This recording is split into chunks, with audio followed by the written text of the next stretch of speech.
Welcome to H2K Infosys. H2K Infosys is a e-verify business based in Atlanta, Georgia, United States. We provide 100% job-oriented, instructor-led, face-to-face, true live online software training programs.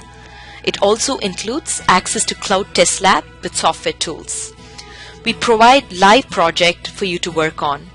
We also provide assistance with mock interviews, resume preparation and review, and job placement assistance. H2K Infosys is trusted by so many students across the world. H2K Infosys provides world-class services in IT training with real-time project work for corporates and individuals, special IT training for MS students in the United States, software design, development, QA manual and automation, performance testing and maintenance, IT staff augmentation, job placement assistance, and tech support.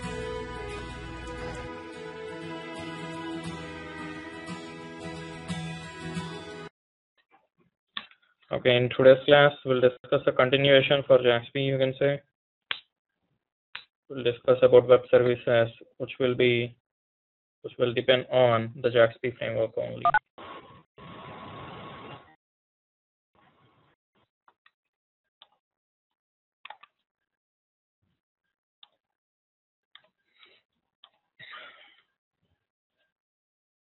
Did you guys get a chance to import the Apache CXF tool onto Eclipse?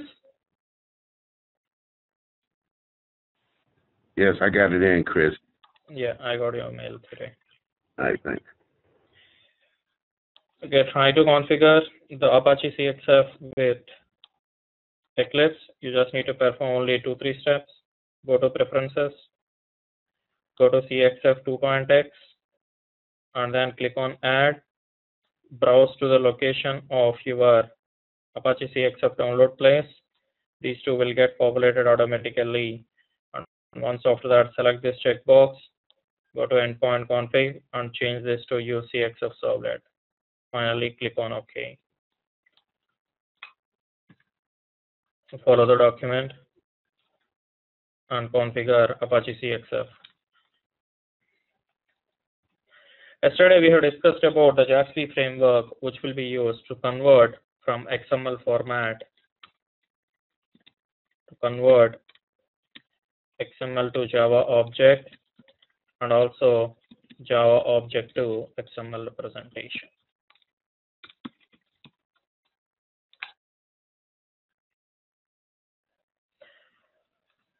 So normally, client-server communication, as we have discussed about one scenario like our flight ticketing system contacting from orbis.com site to any of the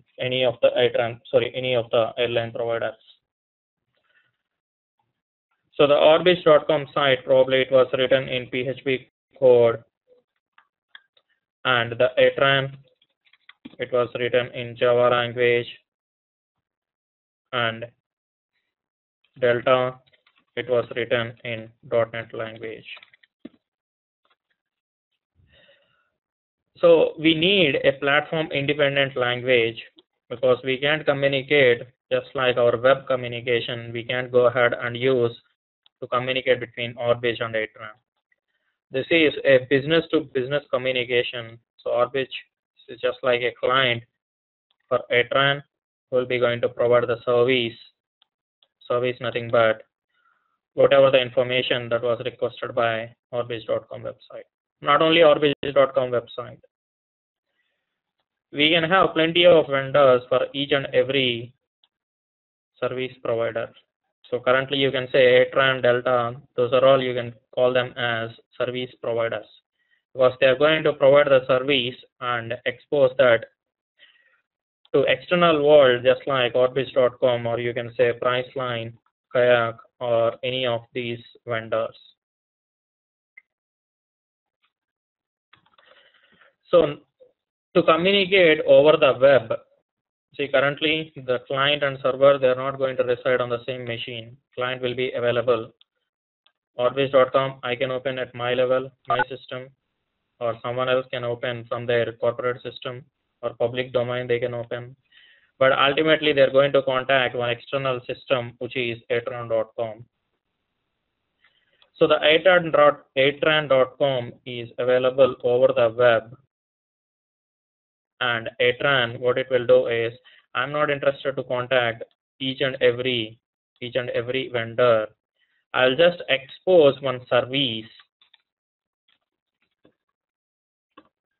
web service, nothing but your web application exposed as a service to the clients. You'll just write one service, just like how you are writing the normal Java applications. And once after that, you'll inform all the clients that, hey, I have written a service, and you can just query the service, and the server will process the request and respond with success or failure.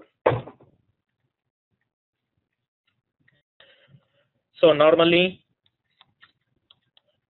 web service, it will be used to convert your normal application, to convert your web application.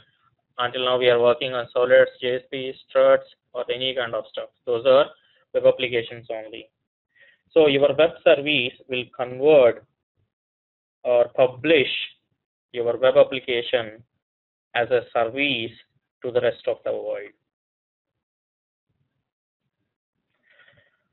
Normally, when we want to work on web service, say currently when we want to work on client and server communication, when they have to be available on my machine or same machine, normally we'll use HTTP protocol, which is a stateless protocol. And with respect to web services, we'll use one more additional protocol, which is SOAP protocol. And SOAP is transport protocol. So your web service communication language is XML over HTTP and SOAP protocols. So here SOAP protocol will discuss with HTTP protocol, and the communication between client and server happens by using XML language.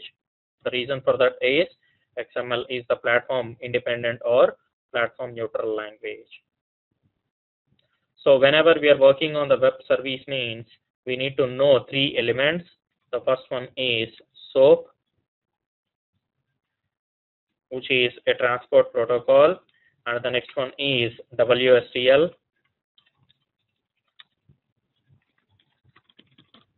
web service description language, and this one simple object access protocol, and the next one is UDDI, universal description, discovery, and integration. UDDI is not an important one, but these two are important when we are working on web services. See, web service is nothing but you are going to write one small application, you're going to create one dynamic project within your Eclipse, and after that, you will just convert that as a service and make it available to the client. So that means you are going to write a web application and then convert that into the web service, and you are going to deploy that service onto the container, nothing but your server.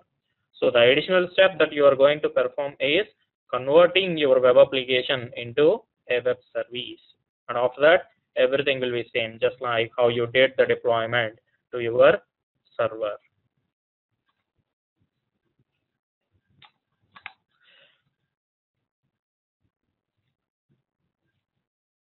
Normally, web service consists of several operations. You can write a single service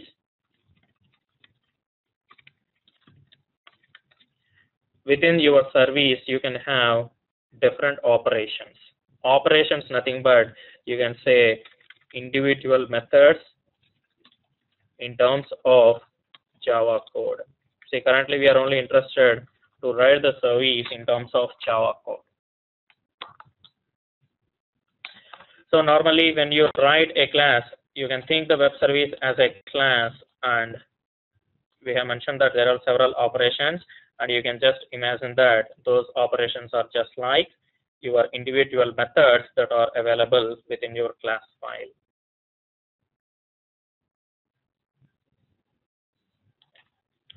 Whenever we are defining a web service, so let us say if I have written a service, then the person who is going to provide the service will be called as service provider.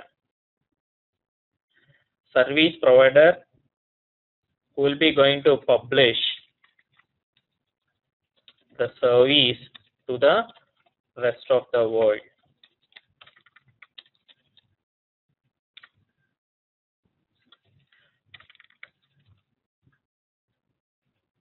Service provider will write the service, and that is called as SEI, nothing but Service Endpoint Interface. Once he has written this, he'll be going to publish that particular service over the web by using any of the web server or application servers. So this is just like a normal terminology, SEI and service provider. And the next terminology is SIB, Service Implementation Bean. So once you have SEI, this is just like an interface. So someone has to provide the implementation for that, and you are the one supposed to provide the implementation also.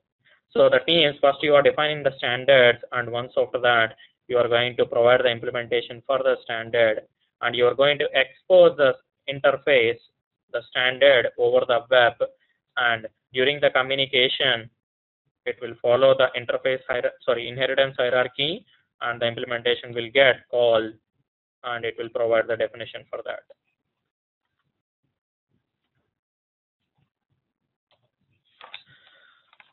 We'll see what are these three elements: SOAP, WSTL, IUDDI in a brief first, then we'll take a look at each and everything in an elaborated way.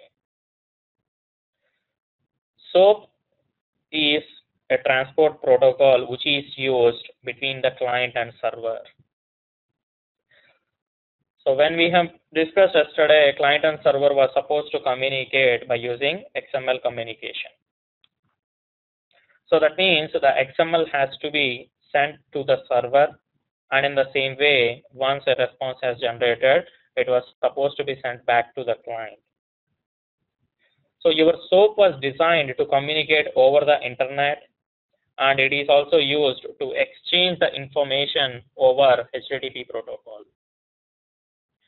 And the main intention of using SOAP is it is a platform independent and language independent protocol. So that means the client can use a .NET framework, and on the server side we can use the Java framework, and you can design the client-server communication by using SOAP protocol. And the next one is WSTL element.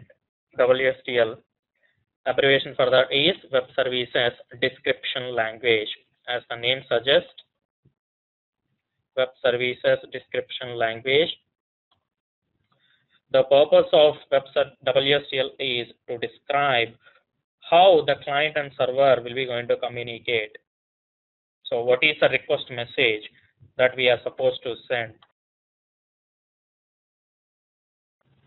What is the request message, or what is the format that we are going to send the request to the client, or what will be the response that the client will be going to expect? So what is the data type for the messages, or what is the operation name? So those kind of information will be available within your WSTL. You can say WSTL as a contract between client and server. WSTL acts as a contract between client and server, and when you are communicating between the client and server, you are supposed to adhere to the WSTL file, or else there won't be any processing at the server side level.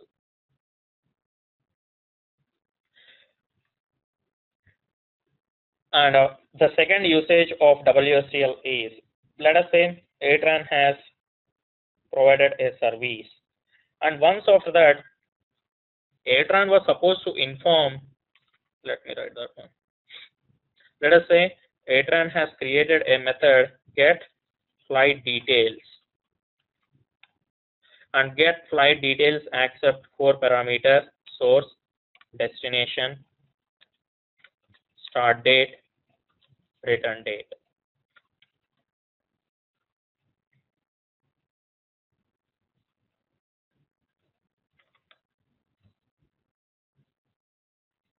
Start date and return date. So now this is your method, and you have specified that I'm going to expose this as a service. So that means you have specified that it as a service, and once after that you are supposed to inform to the client, hey, call my method get flight details by passing those 4 information, by passing those 4 parameters, and I'm going to respond back to you with all the details.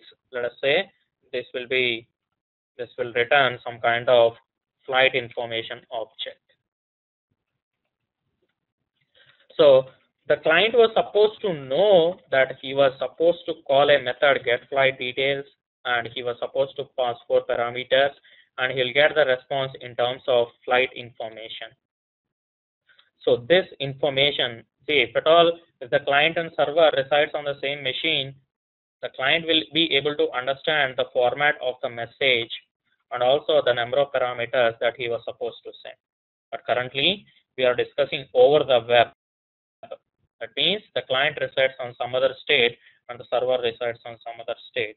So these guys, they should follow a standard that will be specified based on WSDL, and the WSDL will be used to generate the required artifacts for that client. Required artifacts, nothing but the JAXB files. See, once the client got the JAXB related information, currently we have only, let us say, these are only normal integers. Let us say if here we are passing some XML, and anyway the return type is an XML format. Flight information will consist of the time details and the fare details, and if there are any connections, that will also be specified within flight information object only.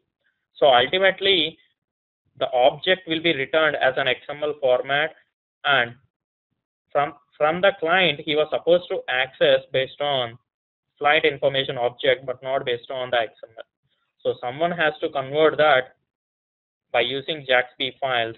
That will be taken care by your container. So your WSDL will contain all information about your method call, your individual operation, along with the request parameters and also the response parameters. By using WSDL, your client can generate the artifacts that are required for processing. So that is one more advantage with respect to WSDL. And main advantage we have already specified, that is a contract between client and server. The third one, UDDI. UDDI, Universal Description, Discovery and Integration, that is abbreviation for that. And the purpose of using UDDI is whenever a company, let us say some well-known company has written some service, you can come back to Atran.com itself. Atran.com, what he'll do is he'll specify that I have written a service, and the service has a WSDL associated. And once after that, he is not at all interested to talk to each and every vendor like Orbitz.com or Priceline, Kayak. Let us say today cheap tickets came and is trying to get the service. So Atran.com, anyway, he was supposed to expose the service, whatever that he has written, to all these clients, but he'll be going to write only one service that will be going to expose to all the vendors. And Atran.com, he is not at all interested. This guy is not at all interested to expose the service to individual client. So whenever a service provider, once he has designed a service, he will register the service at a central place.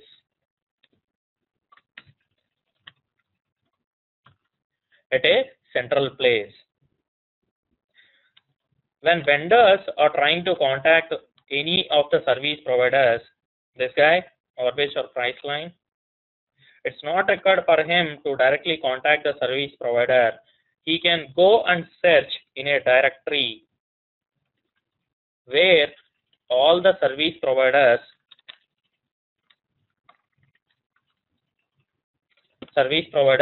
they have already registered.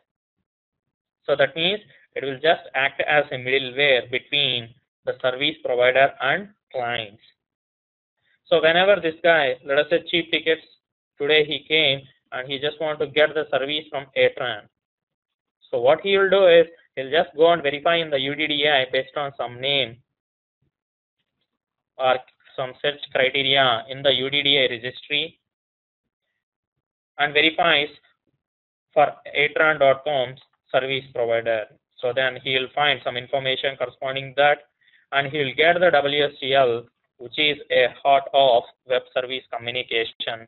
And based on the WSDL, he can easily generate the request message and contact the service provider. See, currently Atran.com is not exposing directly to the clients. He is just registering the service within the UDDI layer, and the client will communicate with the UDDI layer to get all the details. He got all the details like what is the message, what is the operation, and what is the request message, and also what is the response message. Along with that, he will get endpoint details as well. Endpoint details, nothing but where exactly the service was available. See, if he just got only operation, request and response, he can directly communicate to the server. To communicate with any server, he needs the IP address and port of the server where he was supposed to send the request. That is nothing but endpoint details, nothing but IP address and port of the service provider. That will also be available within your WSDL. Once he got this information, he can just use the WSDL and generate the artifacts, and he can send the request based on this endpoint detail, and he'll be going to get the response from the server.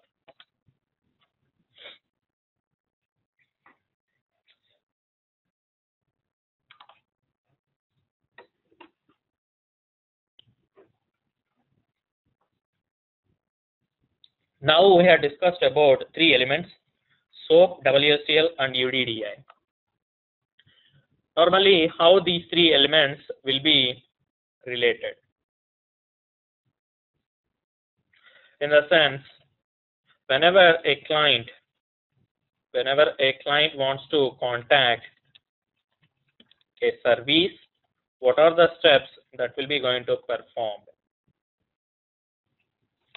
When a client wants to contact a service, the first step is he just need to verify in the UDDI registry, and he need to identify what are all the service details available corresponding to the service. The main important part is the WSDL part, because WSDL will contain information about how to contact the service provider and also how to communicate with the web service. And once after that, the client creates a SOAP message, and he'll send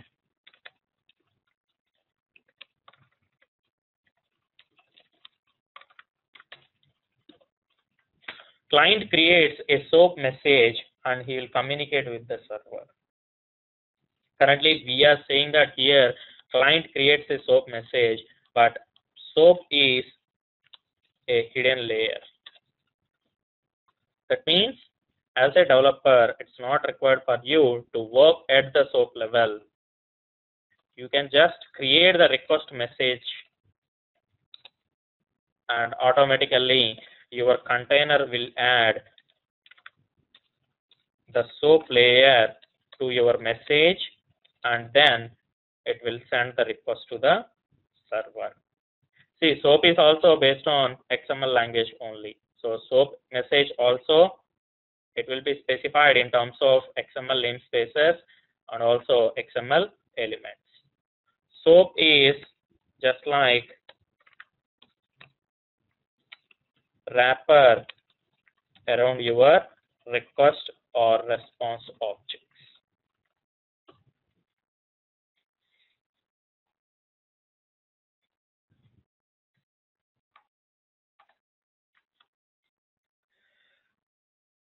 Let me open some images. We'll discuss about these three elements in detail in a second. So currently, when a client application wants to communicate with the server, the first thing he will do is he'll verify in the UDDI registry and identifies the WSDL file. Once after that, he'll contact the service provider. Currently, SOAP processor and WSDL are displayed here, but SOAP processor is a hidden one. You won't be able to see directly here, but only thing is your business logic on the server side. So SOAP client will communicate to the SOAP processor, and SOAP processor will contact the business logic and performs the actual work or operation. And once after that, the response will be sent back to the client based on SOAP and HTTP protocol.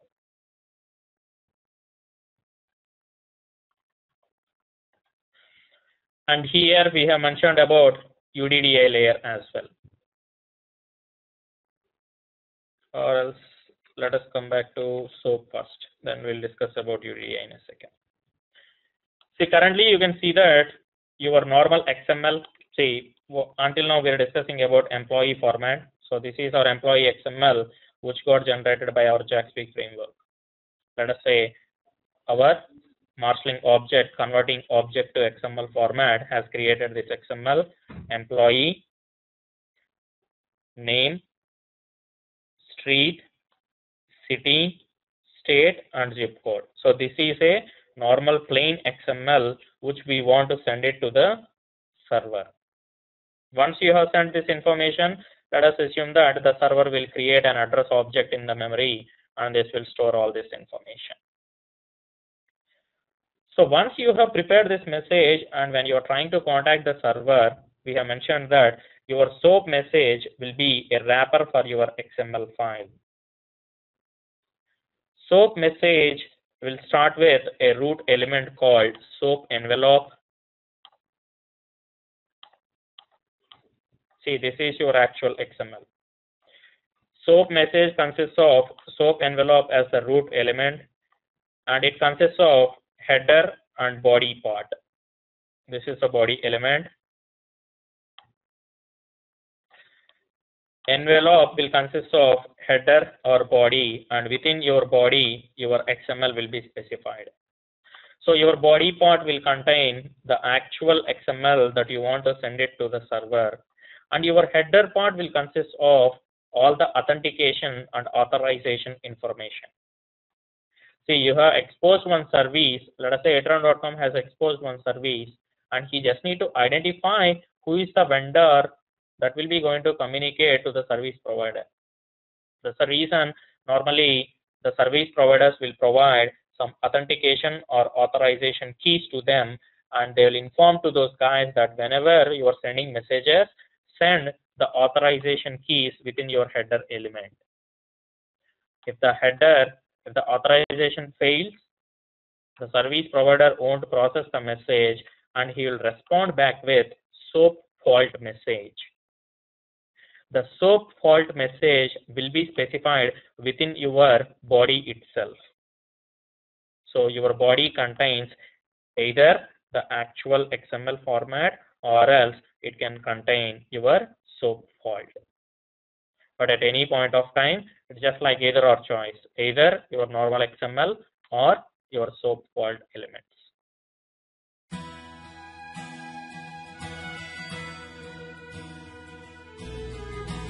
So many of our students have given testimonials on how our training programs are. You will find them on kudzu.com and on our website h2kinfosys.com. On our website h2kinfosys.com, you will also find more detailed information on who we are, the courses that we offer, what each course covers. Also, if you're interested in a demo program, please register on our homepage on the left-hand side.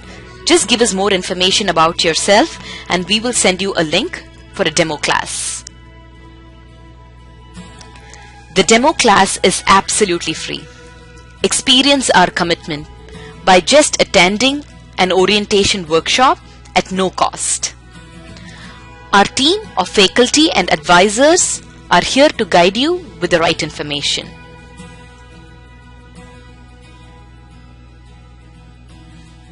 If you still have more questions, please feel free to call us. Call us at 770-777-1269. This is a United States number. If you're calling from the UK, call us at 020-337-17615. You can also email us at training@h2kinfosys.com or h2kinfosys@gmail.com.